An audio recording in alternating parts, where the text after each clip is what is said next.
Good evening, everybody. Hope you're able to stay warm out there this evening. I know we're expecting some cloud and some rain. Had a little sprinkles on my way home, but hopefully it doesn't rain too bad. Anyway, I wanted to take time tonight to do two separate videos. The first one's going to take a little bit longer. I kind of want to walk you step by step through the process of substitution as a solution for system of equations.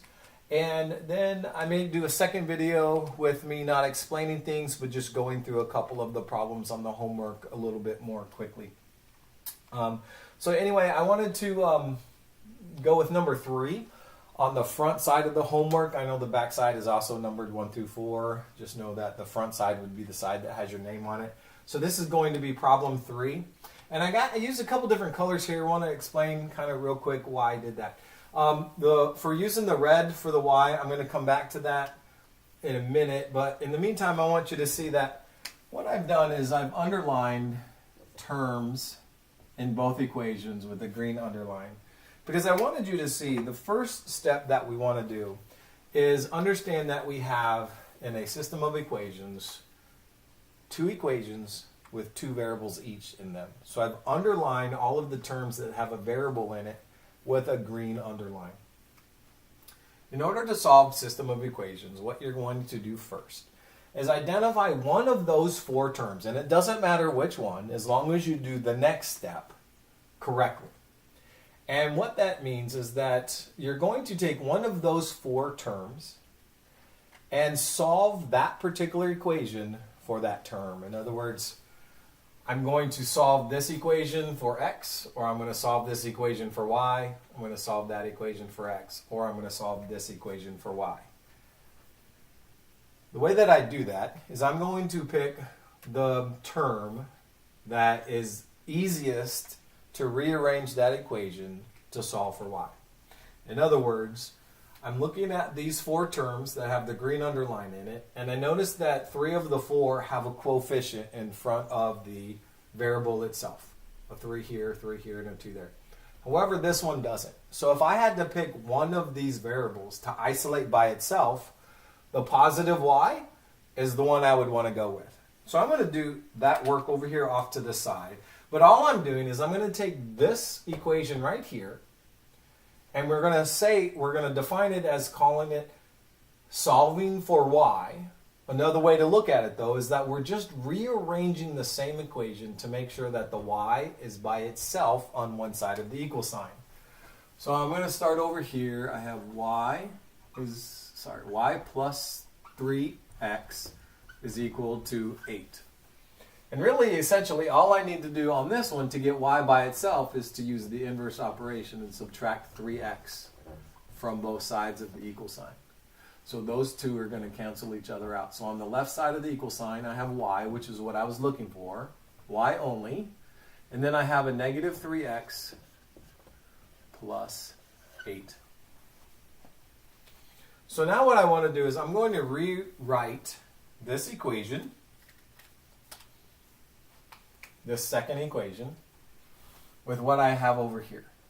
And hopefully we could see why I used the red ink for that one right there. So I have a negative 3x plus 8. The substitution method of solving systems of equations means that once I have identified or isolated a variable by itself, I now have this entire expression that equals y.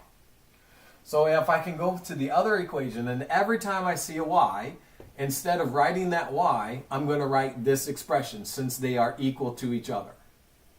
So with that, I'm going to go back and plug in this expression for that y and rewrite the problem. This equation right here. So I'm going to have 2x minus 3 times all of that. Negative 3x plus 8 equals a negative 2. Now there's one thing that I want you to be able to see. I'm going to draw that x a little better. Sorry. The one thing that I want you to see, I'm going to encourage you to pause the video and see if you can determine what is now missing from this equation.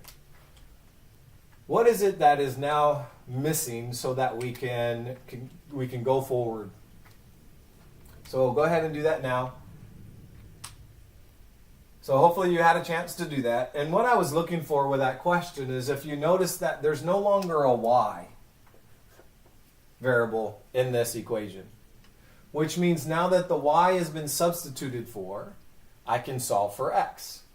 So I'm going to do that the same way that I've been solving using the two-step to solve equations method all along. So the first thing I want to do is rewrite this, getting rid of my parentheses, so that I can see all of my variables, all of my constants on this side of the equal sign. So I'm going to have 2x, and I'm going to distribute this negative 3, so I'm going to draw my arcs to remember that I have to distribute that negative 3 to both terms inside the parentheses. So I have a negative 3 times a negative 3x is going to give me a positive 9x. Then I have this negative 3 times 8 is going to give me a negative 24. And all of that is still equal to our negative 2. So this step, all I need to do now is combine like terms. I like using the double underline to identify all the like terms. In this case, I have 2x plus 9x, so I can combine those. And then I have a constant. So let's go ahead and rewrite. There's no other constants on the left side, so I don't have to combine the negative 24 with anything, and I don't combine the negative 2 with anything because it's also the only constant on that side. So 2x plus 9x is going to give me 11x minus 24 equals a negative 2. And at this point, it's just simply the two-step to solve an equation. So the first step is I want to get the x by itself on this side of the equal sign. So I'm going to use the inverse operation, add 24 to both sides, which means those cancel out. So I'm going to have 11x is equal to a negative 2 plus 24 gives me a positive 22. That's step 1. Step 2 now is to find out if I have 11 x's that equal 22, what does the value of just one x represent? So to do that, I'm going to divide by this coefficient, which is the inverse operation. So dividing both sides by 11, I'm going to get x equals 2. I'm going to put a double underline on that just so we kind of can remember where it's at. We keep track of it. So now that I have eliminated or substituted for my y value, I only had x variables. Once I combine them, I can now then solve for x and get x equals 2. Now what I want to do is take this value that I got for x and substitute it into the original equation. That way, now I wouldn't have any x's and I could solve for y. So in other words, every time I see an x in this equation, I'm going to put 2 since 2 is equal to x. So now I have y is equal to, y, apologize. Clean that up a little bit. Y plus 3 times x, so in this case 2, is equal to 8. So 3 times 2 is 6, so now I have y plus 6 is equal to 8. Then I'm going to subtract 6 from both sides. Those terms cancel. Y is equal to 8 minus 6 equals 2. So y is equal to 2. Now remember, the solution for all systems of equations, regardless of the way that we solve for that, whether it's graphing or substitution or elimination that we'll learn when we get back from spring break, is that your answer or your solution needs to be in an ordered pair. So I have x equals 2, and as we know in our ordered pairs, we get an x, comma, then a y value inside of parentheses. So I have an x equals 2, y equals 2. And that is my answer. I don't need these underlines right here. Okay, again, just a real quick review. The process of substitution is we're going to first identify which of the 4 variables is easiest to isolate by itself, and then we're going to solve that equation for that variable. In this case, this positive y is already by itself. It doesn't have a coefficient like these other 3 do. So I'm going to rewrite this equation, just rearranging this, solving for y, so y is by itself on the equal sign. What that allows me to do then is take this entire expression, which is everything on this side of the equal sign, and take that and substitute it in wherever I see a y in the other. Now it is important that you take this expression and substitute it into the other equation. You don't want to put it back into the same one because you're just rearranging it again. Okay, so you're going to take this expression, substitute it back in for that y. And then you're going to rewrite that equation as I did here. Now you've eliminated the y variable, which means now you can solve for the x. So you're going to combine once you distribute, you'll then combine your like terms, rearrange your equation. Then you're going to use the two-step method using inverse operations. I want the constant on the other side of the equal sign, so I'm going to do the inverse operation to get rid of it on this side, which means I'll be adding it, in this case, to that side. Then the second step is I have multiple values for my variable. I want to know what just one of my variable represents, so I'm going to divide by that coefficient. So I'm going to divide that side by the same coefficient, so I get x equals 2.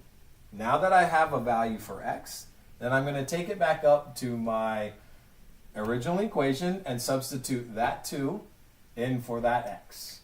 So now I just have the y variable, so y equals 3 times 2 equals 8.